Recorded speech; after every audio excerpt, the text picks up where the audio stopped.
Welcome to Waterside Chat. Tom Sadler talks with guests who depend on healthy oceans and fisheries for their recreation and livelihoods.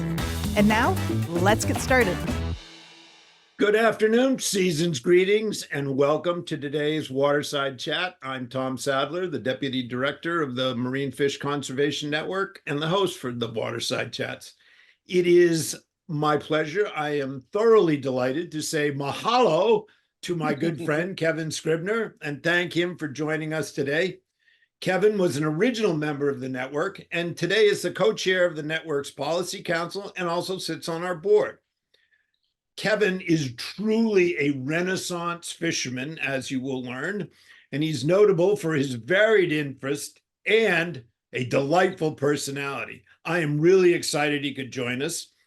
This afternoon, we'll be learning more about Kevin and talking about the various projects, the numerous projects he's involved in, including his work with Salmon Safe, the Wave Foundation, Slow Food and Slow Fish. Welcome, Kevin. Thanks for joining us. Aloha, Tom, and everybody on board. I'm chiming in from the island of Maui in Hawaii, and I'll explain how I got here soon.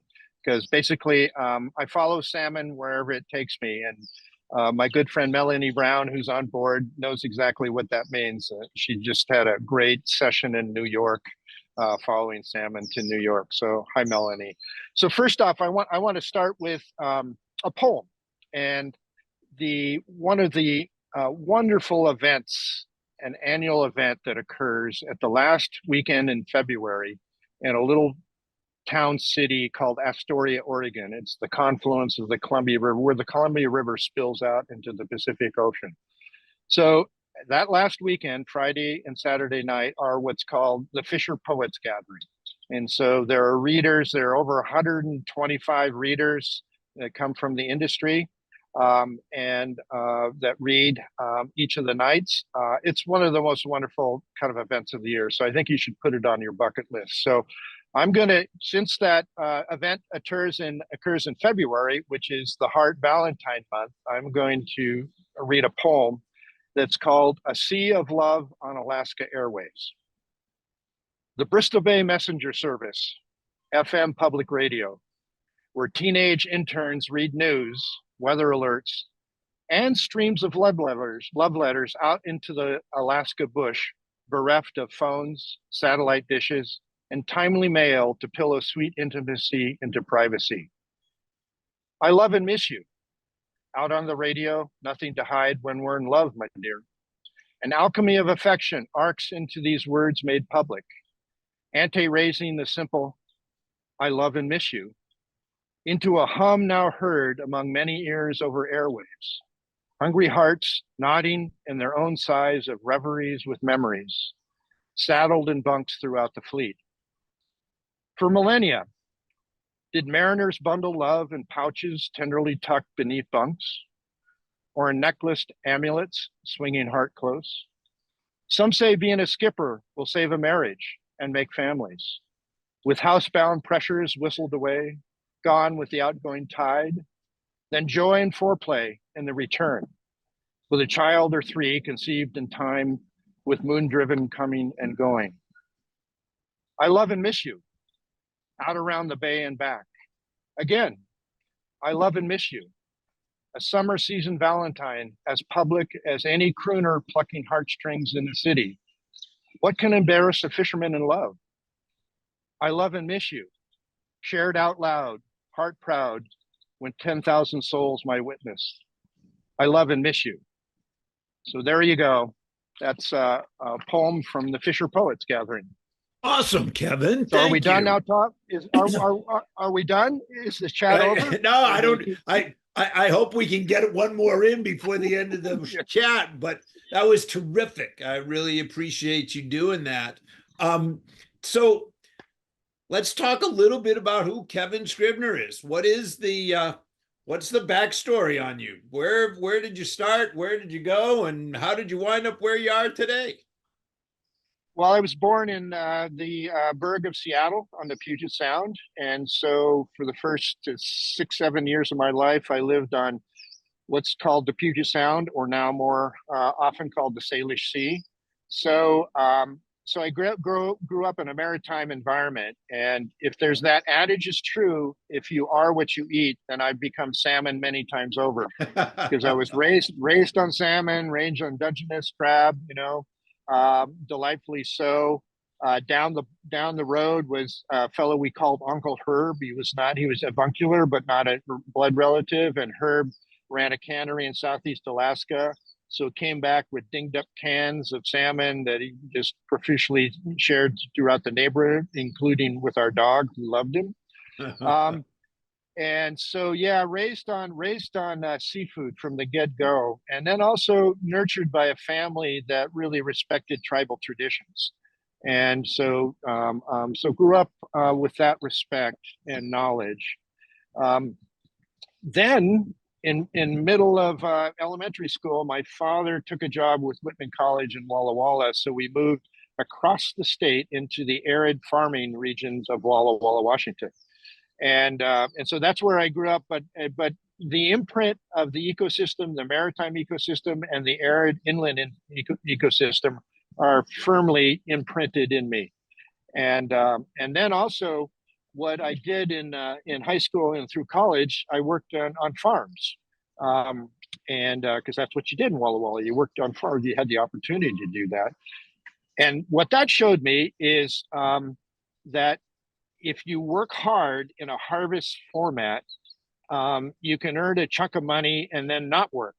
And so I just became kind of enamored with that kind of lifestyle. And so then lo and behold, one of my college roommates was a salmon. He's fished salmon for salmon in the summer out of Bellingham, North Puget Sound. So I got on his boat and so started fishing. So, another harvest modality. Oh, I like this.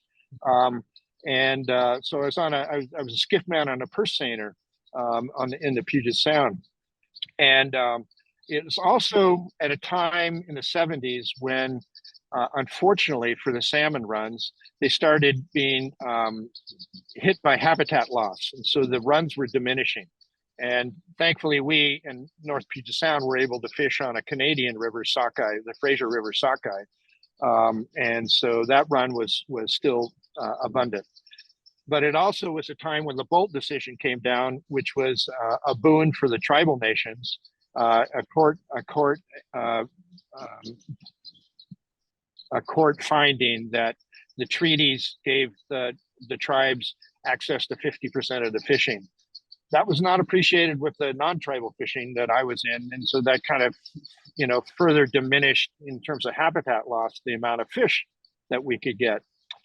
But then 1980, another college friend of mine, classmate, invited me to come up to Bristol Bay, and my life changed. And 1980, and when I first arrived in the Bay, as we call it, I just had this overwhelming sense that we still have time to do it right. There's time, the pressures against the fish. I mean, we are in a salmon sanctuary. And so that started, some 18 years working and fishing in the Bay. Albeit, as there are pressures, non-fishing pressures on the Bay, but thankfully and hopefully we'll able to keep it as a salmon sanctuary. So fishing became what I did, and seasonal fishing. And that also gave me time to not fish and not work. And that was also when I started paying attention to writing. And so that's been an avocational side for me for my entire life, to write. And I'm soon going to try to get more dedicated time to get back to that. But also in the mid 80s, I had this, I kind of fancifully call it, I had a Buddha points recognition, acknowledgement that I had a deficit on my Buddha points. Is I was killing a lot of fish, but I was not doing anything to give back to the fish. And that also harkens back to what I learned as a young one, is about the salmon cultures are often described by non-salmon cultures as gift cultures, where it's an acknowledgement that salmon is received as a gift we don't make wild salmon. We receive wild salmon. And so as being in gifting is that oftentimes in when we get involved in gift relationships, we want to reciprocate and gift back. So deficit on my Buddha points, cultured by a gift culture, I started then getting involved in environmental issues. And then a variety of those into the 90s. And that led to actually my engagement with the network at that time. So I'll pause there, Tom, just see if you have any question on what I've said today. Not yet, but tell us. So your family was in Walla, Washington. Your father was at Whitman. Where did you wind up going to school? So I actually did, and sorry for some background noise here. So I actually did. We're keeping it real, colleges. brother. Yeah, there we go. So I did half my undergraduate at a place called Amherst College in New England, but I finished out at Whitman College in Walla Walla, and I'm really glad I did both. Different cultures, different parts of the country, and kind of like, as I tell people, it's like having divorced parents that get remarried. Yeah, I have a family at Amherst, and I have a family at Whitman College. And we're having our 50th college reunion. You can do the math to kind of age me now. Yeah. And at Amherst this spring. And I'm on hook to bring salmon and also to add scallops and shrimp with it. So I'm the seafood guy for my Amherst college as well. Well, that Amherst, that area, that's an interesting part of New England. So I'm not surprised you were there or that you gravitated back out west from there. But there's some very interesting cultural parallels to the western part of Massachusetts. Oh, for sure. I call Amherst Valley a power spot. There's 4 colleges and a university there, and just kind of throbs with cultural and intellectual activity, and also. The time I went to Amherst, it was all male, and I came from a public high school, so I never got the beat and rhythm of just being with guys. And so, and coincidentally, when I was just going to go to Whitman just for a semester, and then go back to Amherst because there were some professors I wanted to take, but. In the second day at Whitman, I met a woman who turned my life inside out. So well, there you go. That's kind of there you go. I think Jimmy Buffett wrote a song about that stuff. Yeah. So a meandering navigation of my life from an early days, but also back then it was the 70s, right? Sure. What was that bumper sticker that was about? Don't trust authority, or don't trust anyone over 30. Don't trust anything, and right, and so, and a lack of faith and authority. So that I was really impressed by that. That formed me a lot, and also I got a degree in English literature, which anybody. So what are you going to do with that? Well, as I tell people, it's the perfect degree to go fishing. Perfect for going fishing. The other thing I made, having a favorable, impression, but attracted very much to the work hard, not work hard scene of the harvest world, is I also told myself I'm not going to sell my mind to anybody else, which meant I wasn't going to go into the professional world. I would rather work with my hands and my mind, like in fishing. And boy, it's also like being a Renaissance scholar, Tom. As you know, you're a fisher. You're working with weather, markets, conditions. It's just it's just a whole host of things you have to pay attention to, and I thrived in that. And so, luckily, I think, gosh dang, for probably only except for like 4 years of my life, I've never worked for anybody else. So I have the joy of having that experience. It's hell with my HR department and my CFO, but anyway, that's been a blessing. And I also have to remember that when friends of mine talk about being frustrated with their supervisors and things like that. Yeah, well, that's it's um, it is what is one of the more interesting aspects about you, Kevin, is that, and it shows, you've never had to buckle under the lash of the man. So, Yeah, yeah.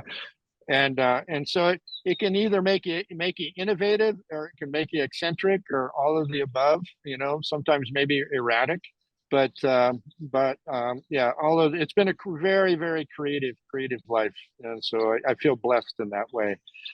um Leading forward, back to the 90s, as the 90s came on, so fishing away in Bristol Bay, in the bay, and then farm salmon comes on the scene. Whoa, whoa, whoa! What a disruption farm salmon was, really, and particularly in its early years, because it had a honeymoon.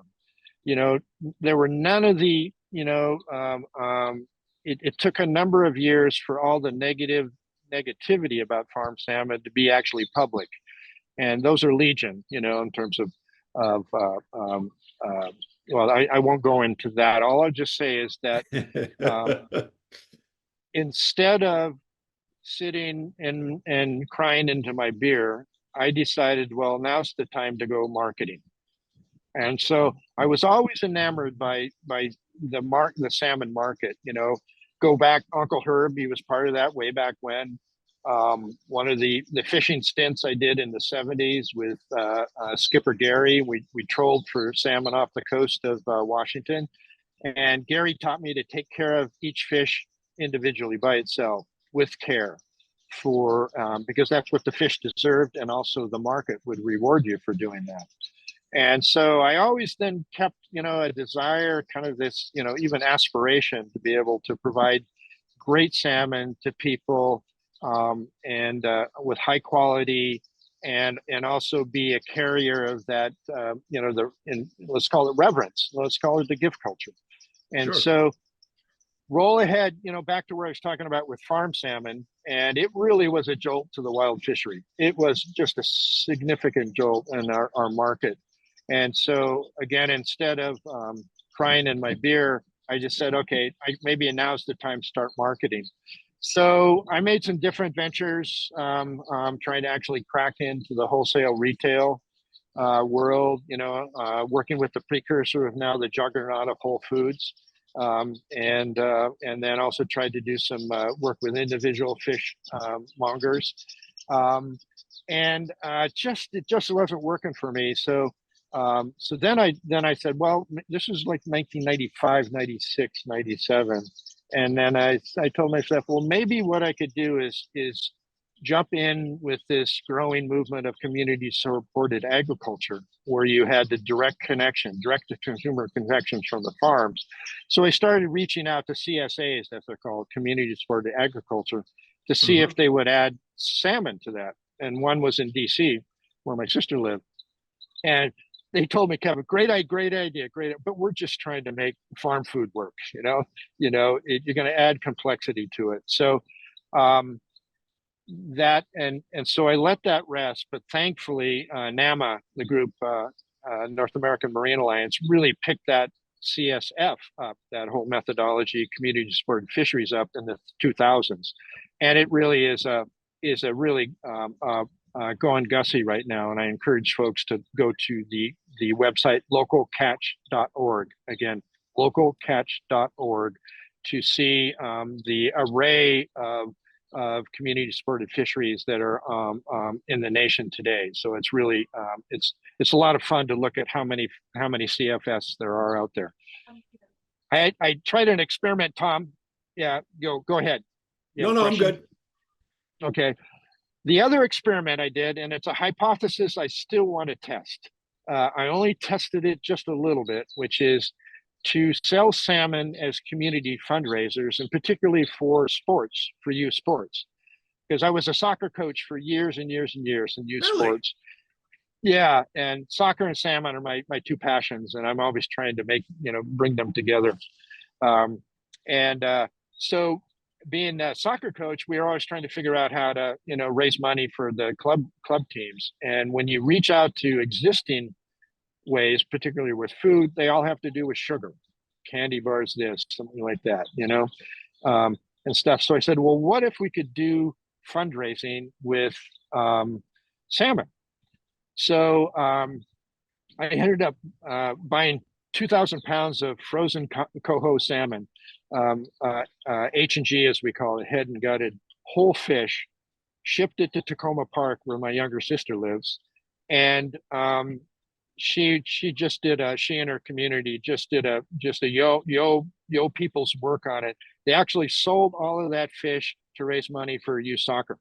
Wow. And and it's brilliant. And I would get calls from people who bought the fish and say, Kevin, this is beautiful fish. What do I do with it? Yeah. And stuff. So anyway, I'm still working on that hypothesis for that youth sports, but got a new product that that may be the product for testing that hypothesis, and that's sockeye salmon jerky. So I'm now partnered with a great friend, Mark Titus, with Eva's Wilds. Mark's a filmmaker. You should check out his film, Mark Titus, his films, particularly on the Bay, but Eva's Wild. So Mark and I are partnered now on developing sockeye salmon jerky that's sourced from Bristol Bay. And here we have a product that's shelf stable that may be able to test that hypothesis, Tom, that to have That's soccer awesome. teams, be able to, and others. I've worked with the water polo community and things like that. So I think you're getting a taste that, as what I say, that fishermen are dreamers. And so we're always dreaming of something, but I think you have to be a dreamer and an optimist to be able to keep fishing, because something's got to get you up to wake up at ungodly hours to go out in nasty situations or beautiful situations and believe you're going to catch fish. Well, I think that's So, right, Kevin. But a testament to you is it's not just talking about it, it's actually going out and doing it. And you have clearly had a life experience of actually going out and getting your feet on the deck and getting your hands dirty and doing that kind of stuff. I want to talk, obviously salmon runs through your life. And there are a couple of things that you and I have worked together on. I have had very tangential involvement, but I'm proud that of the involvement that I've had nonetheless. And one of those is Salmon Safe. So you're on that board. Tell us a little bit about Salmon Safe. We had Dan and Brian on for a Waterside Chat, but sort of help the folks understand what what Salmon Safe is all about and your involvement, and then sort of maybe what some of the things that they see on the horizon. yeah, good. Thanks for that. So Salmon Safe certification, it's a certification program for land managers. And Salmon Safe started in the 90s when the recognition of the salmon runs were being hard hit by habitat loss on particularly the Pacific Northwest and California. Also recognizing that a significant amount of the salmon's life cycle, their life, occurs on private land. So there was a lot of public response, including driven by the Endangered Species Act, for salmon recovery. That works well on federal lands where most of the spawning grounds are, the Forest Service, BLM. But when you come to the private sector, they kind of bristle with regulation. So what do you do about that? So the idea was, well, let's see if there can be a certification program, and maybe akin to organic, that works with land managers that actually makes the world safe for salmon. And so Salmon Safe was born in the 90s, and that was when you had that vernacular of like turtle safe or dolphin safe. So that's when Salmon Safe, we adopted that vernacular. And so it's about land managers and how, and particularly about their best management practices or management practice, how to make them best, and most particularly about water quality. Because as they say, how the land talks to the salmon world is what runs off the land, if there is runoff. Sure. And so Salmon Safe standards actually try to have a land management so that it diminishes, if not eliminates, runoff. But in anticipation, should there be runoff, we don't want any toxins that are, that are toxic, any chemistries that are toxic to salmon to flow into the waters. And so that certification program was born in the 90s, and it continues to this day. And I've done a lot of recruitment of farmers to become Salmon Safe. But here's the other key thing about it. Back to when you're working with a part of the demographic, the population, part of industries, and their culture is such that they don't appreciate, I'll use that word gently, appreciate regulation, is, Salmon Safe's strategy is to use the market to incentivize engagement. And so the idea is to be able to tell a grower is, if you are Salmon Safe certified, the products that come from that operation can put it what we call the eco label of Salmon Safe on that product or associated with that product, and use that hopefully for advantage in the marketplace. And where this brings up too, Tom, is something, and this could maybe wrap us back into, and if we want to chat a little about my engagement with the network, the Marine Fish Conservation Network, is I have an appreciation for what the marketplace can do for generation beneficial impact. I also have appreciation for what policy work can do. They're totally different worlds, right? Totally different worlds. And the fascination about the market, the feedback can be instantaneous, i.e., does a consumer like that product or not like that product? Will it buy that product or not buy that product? The feedback is just rapid. Policy can be glacial, as you know. It's endless deliberation, and widespread engagement, particularly work at the federal level. But should you be successful with policy, then you've got some supportive, engagement that can last decades. So there's a value to work on the policy side, but you have to have both the acumen and stamina for it. I don't know if you can have the passion. Well, you can have the passion for it too, but again, back on the market side, you have to. It's a different pace. So I like both sides, and for me, Salmon Safe actually brings them together.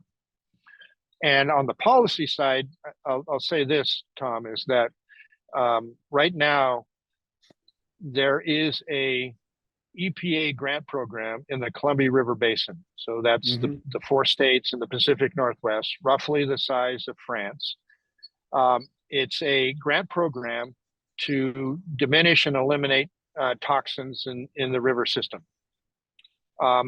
I was part of the team that helped develop that legislation. And thankfully, Senator Merkley from Oregon championed that. It got authorized, I think it is in 2019. No, 2016. It was the last omnibus bill that Obama signed. Also, Senator Merkley is an appropriator, so he's championed it on the funding side, the appropriation side of it. And what Senator Merkley did in the first infrastructure bill, the bipartisan infrastructure legislation that came through in the Biden administration, Mr. Merkley put $79 million into that program. It's a game change. It's a game changer for water quality in the Columbia River Basin, and that program will continue. So I have a positive experience about policy, and again, policy at the highest level. And I try to share that with other people to be able to, again, you got to have stamina.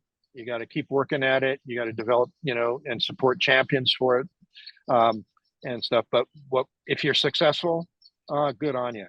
Good on you. It makes me think that being a good lobbyist or advocate is a lot like being a good fisherman. Stamina, sticking with it, looking long term. Is that fair?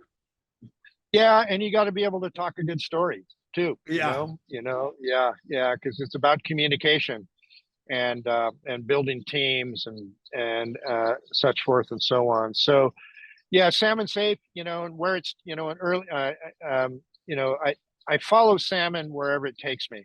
Right, And Salmon Safe, what I provide for Salmon Safe is both that I'm their policy guy, right. but I also do grower recruitment and marketing. So I'm in Hawaii because I just came back from Japan. Well, why was I in Japan? Well, I was in Japan because pre-pandemic lockdown, I was in Japan every year for 5 years, championing Salmon Safe. What at a significant amount of that time is a methodology to be able to. So, for example, I've been working with Fisherman's Co-op in Okinawa that is working on coral restoration in their backyard, in their bay there. And we are looking at trying to make coral safe a program there. Again, that mimics, that is modeled after Salmon Safe, because they're the predominant pressures on coral right now, and they're huge. Two of them come from climate, and that's where the whole planet has to change. With Right. both temperature and acidity. The other is bad fishing. You can change that tomorrow. And the other is runoff from land, and you can change that tomorrow. And that's where Salmon Safe is coming in, is to be able to say, can we incentivize the growers in that surrounding community in Okinawa to actually do best management practice, have riparian buffers, things like that. They're actually working on it. They have a really, really unique take on it too, Tom, is they're putting pollinating plants in the plants that require bees to pollinate them in the riparian area. So they're actually connecting honeybees and honey with coral and stuff. Wow. So they're being creative there. So it's so much fun to work with that creativity and to be engaged with a fishing co-op that's actually engaged right in the middle of all of that. So Kevin, what occurs to me, because I didn't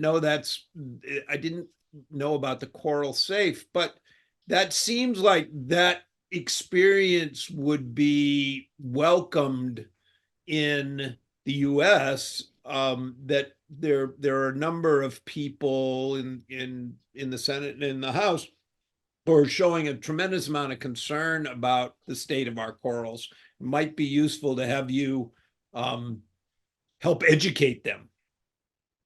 Yeah, I'd love to do that. I'd love to do that, Tom. And then also in the States here, the core of Salmon Safe is to identify an iconic and some, for some cultures, a totemic species like salmon, charismatic, that can actually draw people's attention. And then once you've got that attention, then you can bring in some of those more kind of complexities of their life cycle. Coral are charismatic, but when you also look to other sectors of the U.S., we're doing an offshoot of Salmon Safe called Trout Safe. Right. And we're doing that one of your backyards, Tom, of the greater Yellowstone area. But we could do Shrimp Safe. We could do Shellfish Safe, Oyster Safe. We could take that methodology, take it to the different parts of our coastal communities that don't have salmon, but have charismatic, food or what have you, or charismatic species, and do that to improve water quality. So that's one of the spin-offs that I could see could happen from Salmon Safe too. I mean, I think it's fascinating, and what's probably a useful exercise in educating our elected officials and the administration is that this is a model that is working. It's not something that's just a dream. It's actually being put into place. And so we should spend some time in the near future talking about what that might look like, and what educating folks and saying, look, here's a model, here's how you could help address some of the problems that come from global climate change and their impact on the corals. Yeah, and I think too, on Tom, on the blend that Salmon Safe brings, which is really a focus on the market side. I think that could reach more members of Congress to have an appreciation. This is a complement to regulation, and so you don't have to always try to regulate change. You can incentivize change, and the kind of reach out of conversations. Um, we've had our friend Chef Dana Hone from New Orleans on your chat. Well, his Right. colleague Lance Nacio, shrimper, he's actually engaged with farmers up in Minnesota about talking about the net effect of how they grow their crops up in Minnesota on the Louisiana Bayou and things. So there's a connectivity there that is also can be really really powerful. For sure. For sure. So let's talk about in the soccer salmon nexus. Let's talk a little bit about the work with the Wave Foundation. That's you and I got in, or you got me my interest, piqued my interest on that when we started talking about using sports venues to feed people, and that led us to the Wave. And so, talk a little bit about that. Okay, first I want to put because I'm going to start mentioning the community of Portland, Oregon. I want to put a shout out to my good friend Leaf, who's on from with Flying Fish in Portland. So hi, Leaf, and and again another shout out to Melanie. So thanks for being with us. So the Wave Foundation, I'm a co-founder of this. There are three folks that are holding the center of the Wave Foundation, and the spark. The genesis of the Wave Foundation came from my friend Justin Zellner. And Justin comes from the sports and entertainment world. He worked with the Trailblazers, which is the professional basketball team in Portland, which was owned by Paul Allen, one of the co-founders of Microsoft. Paul also owned the Seahawks at the time.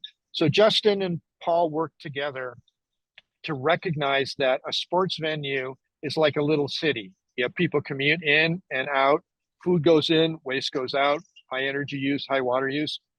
So they thought, well, what if we use the sports venues as a mechanism of to improve best management practices for, at that time, the word of the decade was sustainability. So then what happened, because Paul had some resources to be able to support it, the Green Sports Alliance was born. And that alliance still exists to this day at every professional league of every sector, hockey to football, basketball, in the States, soccer is part of Green Sports Alliance. It has influenced the Olympics. The Obama administration was charmed by it and gave some support to it. So it is ongoing. Well, unfortunately, Paul passed away. Justin drifted away from the Allen world, but kept, the nugget of what the power of using that modality that the Green Sports Alliance had actually proved out, the proof of concept. Right. 2018, Justin started, reaching out to some of us. So, well, let's create the Wave Foundation, but have it now do on climate and equity, but looking at those same practices, but do it on the benefit of climate and equity. I liked it because there was a big food sector side of it. So I joined in. We launched in 2020, January 2020, with 125 stakeholder partners, included, convention centers, colleges, even the San Diego Zoo up and down the coast. So everybody was excited because they wanted, and I'll use, kind of paraphrase that phrase I love, which is, we were hearing from these entities that they wanted to be on the right side of history, but they didn't know how. So they were looking to us to help them, move into more climate friendly practices. January 2020, 2 months later, boom. Drop the mic. All of those business plans required tremendous amounts of people in small places. COVID, pandemic, silence. And so we just thought, well, how are we going to pivot? And so we began to think about, the model that Jose Andres had been demonstrating. Well, we could still, all these entities that had culinary operations, maybe we could feed people. So we started to move down that, envision that change, that pivot. Then in April, I get a call from my network colleague, Linda Benkin, from Sitka. And she said, Kevin, we're in a world herd up here. Our fisheries are high quality fisheries, hook and line. They're going to the restaurant world. We're flatlined. But they said, but also we have philanthropic money that's willing to, that will support take our fleet fishing at 2019 prices. Again, 2020, flatline. They said, we'll pay 2019 prices. We'll pay to get that fish processed, pay to get it shipped to Seattle if it can get to people who need it. So I called Justin up and I said, Justin, we got seafood.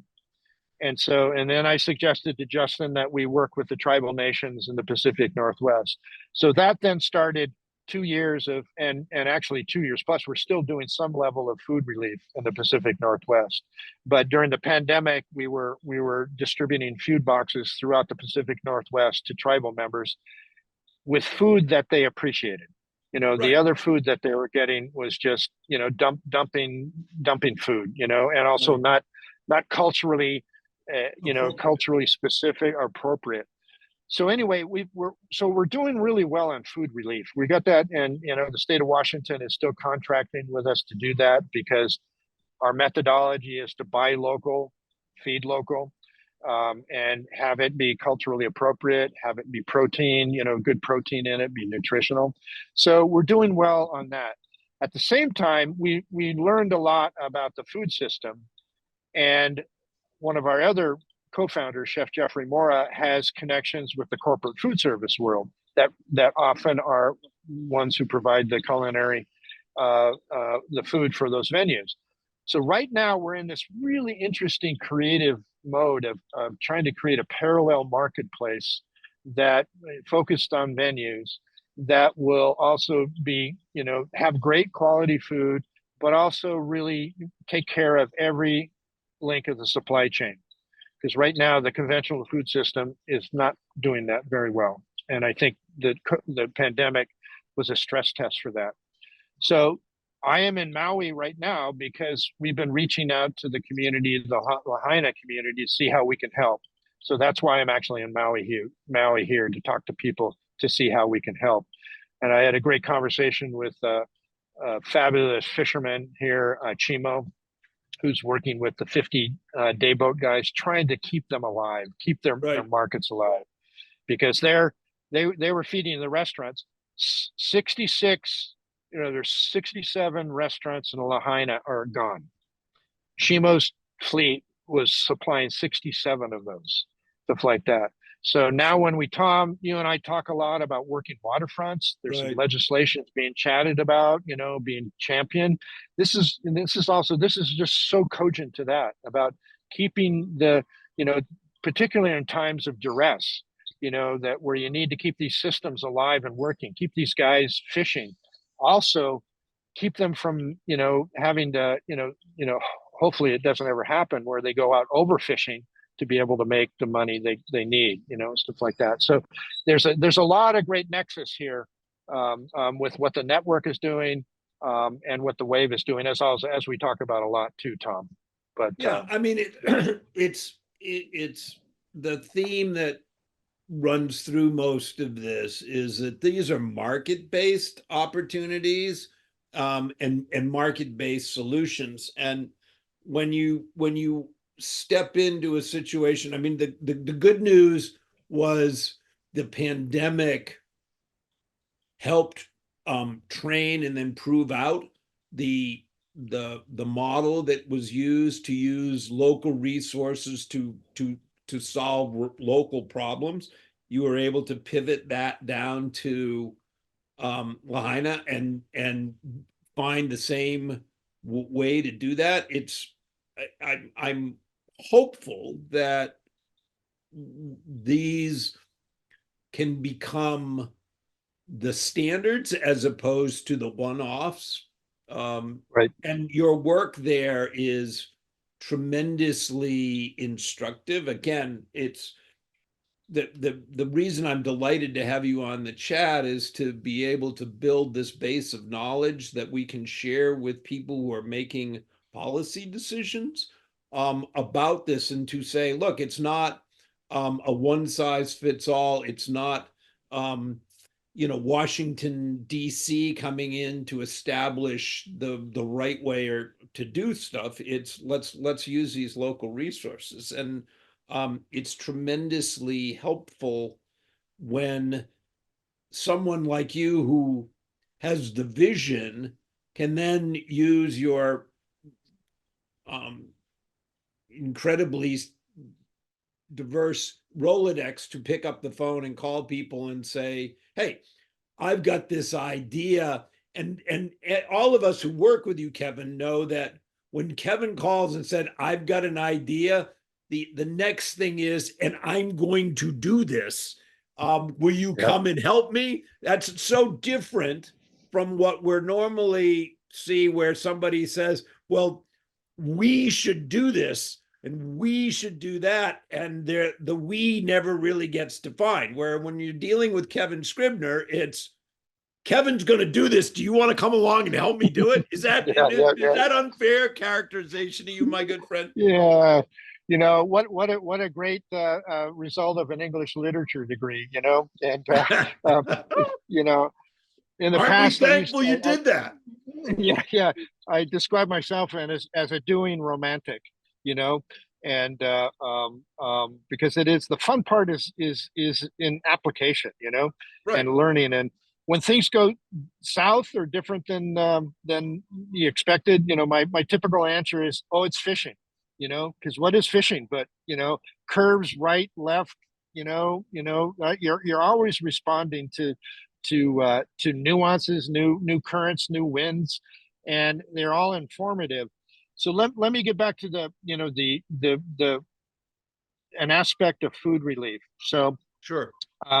Following salmon and following my friends, last week I was up in Anchorage. So here I went to Japan. Oh, by the way, why I was in Japan was there's an interest in actually having Salmon Safe certification in Japan, not just using it as a model, but using it with rice growers.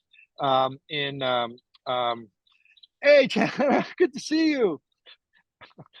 By the way, hey, John, I'm in Maui, but I'm going to be in Hawaii, Oahu tomorrow and Friday, and maybe you and Lori and I can have coffee on Friday. So, oh, amazing! So, yeah, sorry I'm late, but okay. Happy to meet up with you on Oahu. Yeah, good. Okay, so, all righty. So I'm in the midst of a story here. I'm talking long story. So Japan. So this Takashi-san, who I've learned is like a really kind of renowned marketer and promoter in Japan. He has interest in actually implementing Salmon Safe on a river system in Northwest Honshu, the main island, that is a chum salmon watershed. And so again, he doesn't want to use Salmon Safe as a model, but he actually wants to implement it. Right. And then have a storefront in Tokyo to be able to really proclaim, and really energize that market incentivize side of it, stuff like that. So they brought me over to help them get excited about that, and I think I was successful at that stuff. But so went to Japan, and then did a slow return to the mainland, which I haven't done yet. But when I first hit Hawaii, Honolulu, then I went to Anchorage. So I went to Anchorage to meet up with good friend Linda Benken, aforementioned Linda, and colleagues of my good friend Melanie Brown, who's on with us today. And the reason for being there is I've been on a steering committee for a planning project that Linda's group is hosting, and it is we call it the Seafood Distribution Program or Network. And what it is working with, and this is a revelation came out of that alongside COVID, but also other unfortunate situations in Alaska, which the salmon runs are spotty in Alaska right now, unfortunately. You'll have Bristol Bay where Melanie fishes. 2 years ago, record run come in, 70 million fish. But then you go 2 rivers up, you go to the Kuskokwim and then the Yukon. And then you have the Yukon that isn't getting enough king salmon, Chinook, or chum for subsistence fishing. So you've got this disparity between river systems. And so this program that we're planning or trying to set up is a way for those systems that have abundance to be able to then share with those villages and the other rivers that are bereft right now. And so it's a really great group of people, and we're starting to do some kind of conceptual correlation, Tom, that is to say, well, how to move this out of an emergency room response, how to move this into a programmatic thing where this is what we do, this is how we take care of our people, this is how we take care of our state, this is how we take care of our nation, and to have food service and health service kind of be combined like that. So that's some real glorious, I feel so so blessed to be part of those kind of conversations. Well, again, it's one of those, if there is a beneficial byproduct of the learning experience from COVID, that's the kind of thing it is. So I'm cognizant of the time, and I do want to see if maybe I can talk you into one more poem to take us out. Okay, let me do that. I had to change my table. I'll move back to where I don't have it memorized. So let me move you back over. Yeah, no, it's good. I just wanted to, there we go. I mean, you don't get only on the Waterside Chat do you get the full outdoor experience. Yeah, the moving poet. Okay, so this is called "Will the Bottom Drop Out?" So 3 decades before Siri, we wondered if fathometers would ever speak. With a siren's voice? No, not honey voices luring Greek sailors into shipwrecking rocks. No, she'd be safely sweet. Please, gentlemen, take note. It's getting shallow. Oh my, the bottom is getting closer. Now, gents, take care.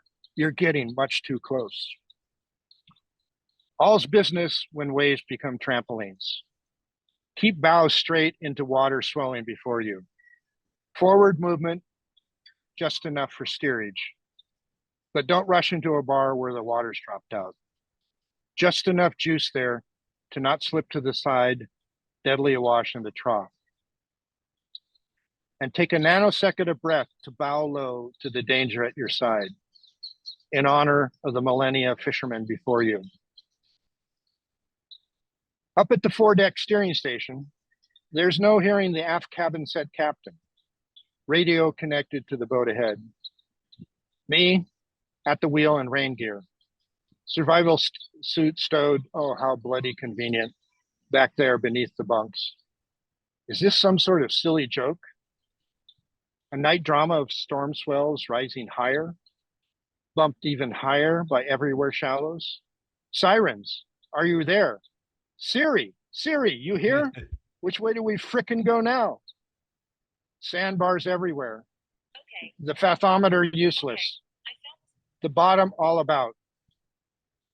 We rely on the Loran, the radio Loran in our buddy's boat ahead. Charts in our mind softly screaming. Dead set on scheming away ahead. Keep bow into waves. Bow low to danger. Don't plow into a bar with no water. Into sandbars too shiftless to claim a name or a spot on a chart. Remember, always, take a breath and bow low to danger. We made it, check. Seems another one of our 9 lives used, gone. We'll laugh when tied up tonight, then back home, we'll reset the tally on just how many more lives we each have left to lose. That's awesome, Kevin. And I have to laugh because my phone The Siri on my phone just started Oh, asking questions. mine did too. Mine did Oh, too. it's so hysterical. Look, Bessie, I honestly, you It went cannot. over the it went over the airwaves, huh? Yeah. Oh, that's awesome. Well, you can't get this anywhere else, folks. Just here on the Waterside Chat. Kevin, thank you very, very much. Obviously, one of our more inspiring and informational chats. I want to thank you for taking the time. All right, my All right, friend. thanks, Tom, Colin, everybody. Yep. Bye-bye. That's it for this show, and we'll have a new live stream series coming up after the first of the year, talking about technical and tactical communications. And the next Waterside Chat is also in the works. So look for an email. And again, thank you for joining us. If you enjoyed this episode of Waterside Chat, share it with your friends and colleagues. You can check us out on YouTube or most podcast services. To stay up to date on Waterside Chats and the Marine Fish Conservation Network, sign up for emails at conservefish.org. Thanks for listening, and we'll catch you at the next Waterside Chat.